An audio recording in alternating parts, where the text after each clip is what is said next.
প্রায় 200 কোটি টাকার একটা বিশাল প্রতারণা চক্রের পর্দা ফাঁস করল পুলিশ।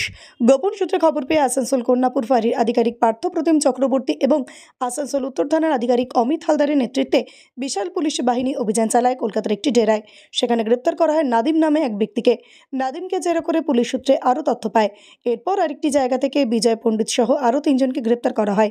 তদন্তে জানা গিয়েছে এই বড়সড় প্রতারণা চক্রের মূল পাণ্ডা বলেই ধরা হয়েছে এদেরকেই। সূত্রের খবর, নাদিম ও তার সহযোগীরা সাপোর্ট ইন্ডিয়া নামের একটি সংস্থার কর্ণধার।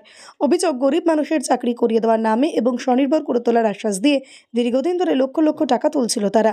বড় বড় হোটেলে মিটিং হয়েছে, বহু মহিলাকে সংস্থায় যুক্ত করে বিনামূল্যে স্কুটি দেওয়ার প্রলোভন দেখানো হয়েছিল, কিন্তু প্রতারণার শিকার মানুষদের কেউই টাকা ফেরত পায়নি বলে জানা গিয়েছে।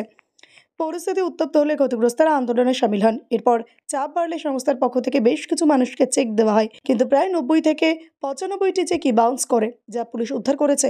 পুলিশ সূত্রে জানা গিয়েছে এই প্রতারণা চক্র ঝাড়খণ্ড, পশ্চিমবঙ্গ, আসাম, উড়িষ্যা, উত্তরাখণ্ড সহ দেশের বিভিন্ন রাজ্যে সক্রিয় ছিল।